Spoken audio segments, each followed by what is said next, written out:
এখানে যে মোটা থেকে যে সমস্যাগুলোর কথা আসছে এগুলো আমাদের একেবারে অজানা না। আমরা যখন নির্বাচনের আগেও কাজ করছি এই সমস্যাগুলোর কথা আমরা শুনছি আপনাদের কাছ থেকে। আমরা যেটা রাস্তাঘাটের কথা অনেকে বলছেন যে অনেকগুলো রাস্তার কথা বলছেন, তো এইটা যেটা করতে হবে আপনারা এখানে যারা আমাদের প্রতিনিধি আছেন বা আপনারা সবাই মিলে একটা তালিকা করতে হবে কোন কোন রাস্তা এখানে সংস্কার প্রয়োজন। এই তালিকাটা যদি আমাকে করে দেন বা আমাকে করতে সহযোগিতা করেন তাহলে এই তালিকাটা নিয়ে আমি যথাযথ কর্তৃপক্ষ যারা সিটি কর্পোরেশন এবং স্থানীয় মন্ত্রণালয় তাদের সাথে কথা বলবো। দ্বিতীয়ত হচ্ছে রাস্তাঘাটের একজন বলছেন যে রাস্তাঘাট যে উন্নয়ন কার্যক্রম অনেকগুলো হচ্ছে কিন্তু এটার মান অনেক সময় অনেক নিম্নমানের কাজ হচ্ছে, অনেক জায়গায় অনেক দুর্নীতি হচ্ছে। আবার এই উসিলায় অনেকে যারা সেই জায়গায় চাঁদাবাজি করতে চায়, এটাও সত্য।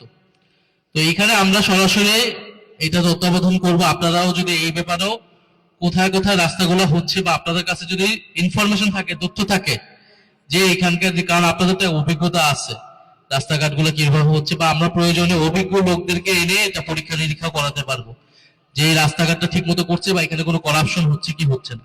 কারণ এই রাস্তাঘাটের এই উন্নয়ন বরাদ্দ থেকে কিন্তু কোটি কোটি টাকা দুর্নীতি করা হয়, লুটপাট করা হয়। এক রাস্তা এমন ভাবে করা হয় যেটা যাতে 6 মাস পরে, 2 বছর 3 বছর পরে এই রাস্তাটা আবার করা লাগে, সেখান থেকে আবার কিছু টাকা তারা মারতে পারে। ফলে এই করাপশন আমরা সম্পূর্ণভাবে বন্ধ করব। এটার জন্য আমরা এই রাস্তাঘাটের জন্য আপনারা যদি সবাই মিলে তালিকাটা করে দেন আমাদের জন্য, তাহলে এটা বেশ সুবিধা হবে। দ্বিতীয়ত এখানে মাদকের কথা আসছে, আমরাও মাদকের বিষয়ে বলছি। এখানে আসলে মাদক যারা সেবন করে তার থেকেও বড় ক্রিমিনাল হচ্ছে যারা এটা ব্যবসা করে। কারণ আবার যখন সরকার বা পুলিশ যখন ধরতে যায় যারা মাদক সেবন করতেছে বা কিনতেছে, তাদের 2-4 জনকে গ্রেফতার করে, কিন্তু মাদক যারা ব্যবসা করে, যারা সিন্ডিকেট চালায়, তারা ধরা ছোড়ার বাইরে চলে থাকে। ফলে এটা কয়েকদিন পরে এটা আবারও শুরু হয়।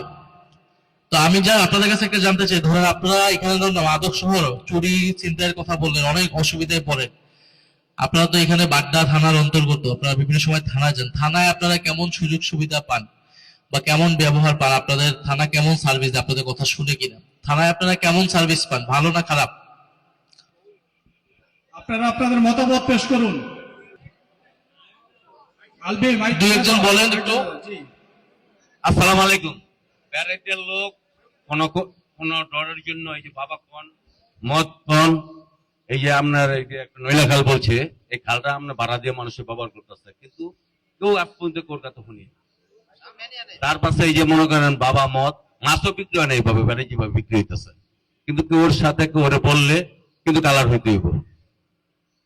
তাছাড়া আমি এই যে আপনার লোক জানাইছি এই যে আজকাটের ভাই থানার ব্যাপারে মনে করেন বেড়াইতে লোক যাইব না, আপনারা যাইবেন, আপনার লোক যাইব 50 জন, কিন্তু 1 লাখ ওই যাইব না থানায়, থানার মেয়ে যাইব না। আসলে না এই যে আমগো ডেরিং এর কাজ করতে না, আপনারা নিজেদের অনেক সব চুরি চিন্তায় বা জমি দখল কাজ করতেছে, ডেরিং এর কাজ করতেছে, ভালো বড় বড় ডেরিং বড় বাপিয়া, কিন্তু একটা সিএর মেয়েও আপনি নেশে কোনো ডালাই জানি সব বিল দিয়েছে, এর মধ্যে দিল মাইর দেওয়া ডালাই জানি আমার বাড়ির সাথে।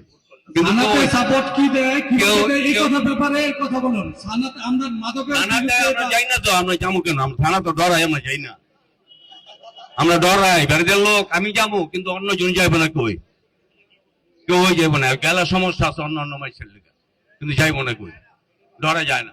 আরো কেউ কথা বলবেন? থানাতে গেলে আপনারা কেমন সাপোর্ট পান? অনেক চুরি চিন্তাই হয়, কিন্তু সব আমরা দেখি কিছু বলি না। থানায় গেলে একাছেন কার লোক আর তো 4-5 লোক লাগবো, ওরা ছাড়া আপনার লোক পাই না আমরা। আসসালামু আলাইকুম। যেখানে আমরা এই এলাকার চুরি ছিনতাই মাদক এই সমস্যাগুলোর কথা বলছি এবং তাদেরকে আমরা বলছি যাতে এই যে এলাকাগুলো আছে যেখানে মাদকের আখড়া, সেখানে যাতে নিয়মিত পুলিশের টহলটা বাড়ানো হয়, টহল বৃদ্ধি করা হয়। দ্বিতীয়ত আমরা বলছি যে থানায় গেলে যাতে যে কেউ যে কোনো অভিযোগ নিয়ে গেলে সে যাতে থানা থেকে কোনো দুর্ব্যবহারের শিকার না হয়, থানা থেকে যাতে তার অভিযোগটা নেওয়া হয় এবং এটা তদন্ত অনুযায়ী ব্যবস্থা গ্রহণ করা হয়। তো তাদেরকে আমরা বলছি এবং আমরা এটাও বলছি যে আমরা জনপ্রতিনিধি হিসেবে আমার জায়গা থেকে আমরা একটা রিপোর্ট তৈরি করব পুরো ঢাকা 11 আসনে, এটা মাসিক বা 3 মাসে একটা, যে আসলেই এই এলাকায় মানুষ থানা থেকে কি সুযোগ সুবিধা পাচ্ছে কি পাচ্ছে না।